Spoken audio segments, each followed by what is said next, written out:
Just before I start my speech, the vocab is up on the board, including soft law, the Marrakesh Migration Pact, the Global Compact for Safe, Orderly and Regular Migration, which I will mainly refer to as the GCM. In French it's le PMM, and non-binding agreement. Let's begin.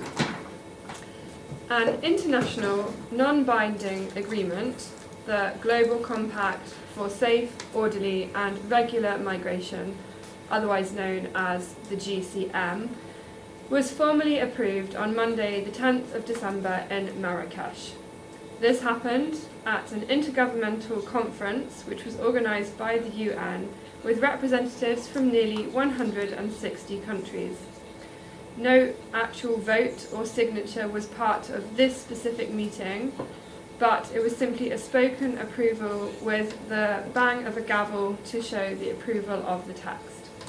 This text itself had already been approved in July, so that's why there was no vote at this meeting, and it was then ratified on the 19th of December at the General Assembly of the UN. So let's look at what's included in the GCM, because this has been rather a hot topic lately. The GCM is a 41-page document which fixes 23 objectives that aim to improve cooperation for international migration.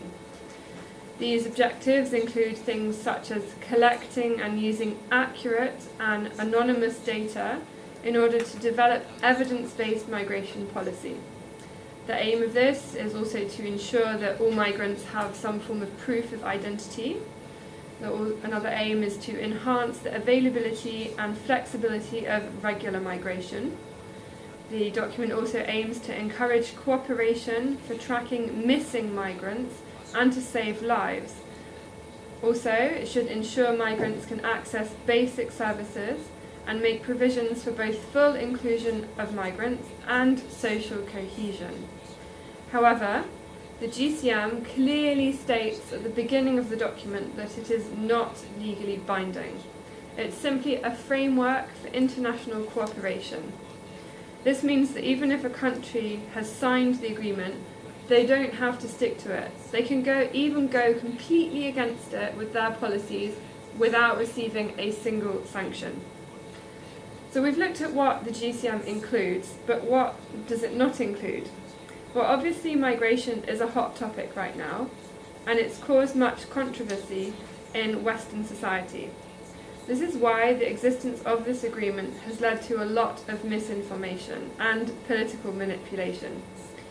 Populist leaders of groups such as the Gilets jaunes in France have been criticising the text, saying it will allow thousands or even tens of millions of migrants to enter their country.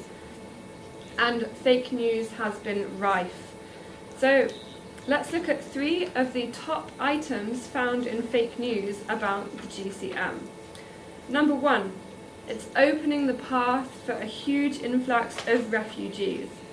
No, at no point does the GCM oblige countries to open their borders or fulfill some type of compulsory migration quota.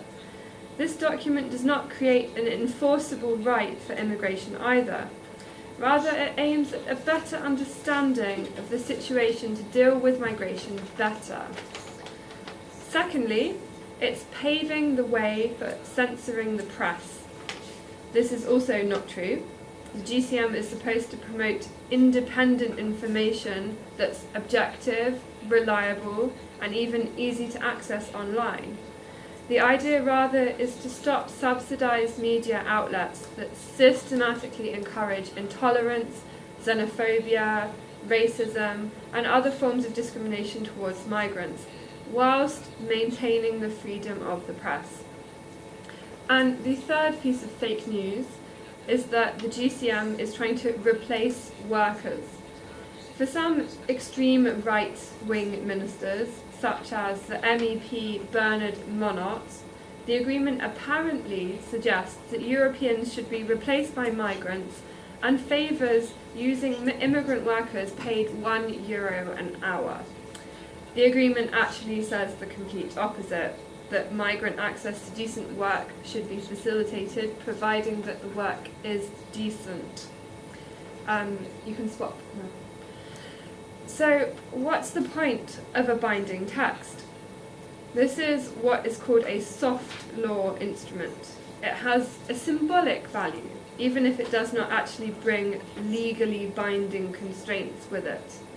The GCM fixes recommendations in order to change behaviour. And this type of agreement in itself is nothing new. The principle dates back to the 1930s. The idea is to get an agreement on various objectives between countries that do not want to give up part of their sovereignty. It's a substitute for hard law. Another example of soft law would be the Paris Climate Agreement signed in 2015. As we've all seen, if you don't comply, there are no actual sanctions for a country. 159 out of 193 countries were present at the meeting in December. So let's look at which countries didn't actually agree to the text or who pulled out of it afterwards, because it's quite telling. Of course, as you would expect, the USA has already pulled out of negotiations. In fact, they pulled out of negotiations far before the meeting in December. But interestingly, Australia, Austria, Bulgaria, the Czech Republic, the Dominican Republic, Hungary, Latvia, Poland and Slovakia have all pulled out of the process in recent months and weeks. Chile then withdrew at the very last moment, and Brazil had announced that on the 1st of January this year they were going to pull out as soon as the new president had the legal power to do so. The GCM has caused much controversy, as well as a lot of fake news, as I've mentioned. But is this project actually a good idea itself? Well, I think it is. It's a very sensible framework that should help manage international tensions that occur because of migration. It calls for countries that host migrants to respect their rights, offer them basic services, and let them flourish and have a chance economically speaking. But it does also declare that migrants' countries of origin should play a constructive role. They should help to facilitate the return of anyone who crosses a border illegally. And then I think there are three main questions we need to address. Firstly, why would those who back the compact think that such a weak text would actually help manage global frictions over migration in the first place? Secondly, is the current controversy over the GCM specific to the issue of migration, or is it indicative of a broader degradation of multilateral diplomacy? And thirdly, can the GCM actually overcome this very complicated birth that it's had to actually make any impact on the way the world treats migrants in the future? We can make a comparison between the Paris climate deal and the SDGs of the UN, and we can immediately see that the GCM is part of a pattern of recent international agreements. They're very high on ambition and low on actual hard law that's effective. Both the climate and development bargains rely heavily on non-binding political commitments. The political conditions for multilateral diplomacy have been markedly nastier since 2015. The Trump administration has walked away from a series of multilateral agreements of varying degrees of legal strength, including the Paris climate deal. And even liberal EU members have wanted to avoid making binding pledges on migration simply to avoid domestic attacks.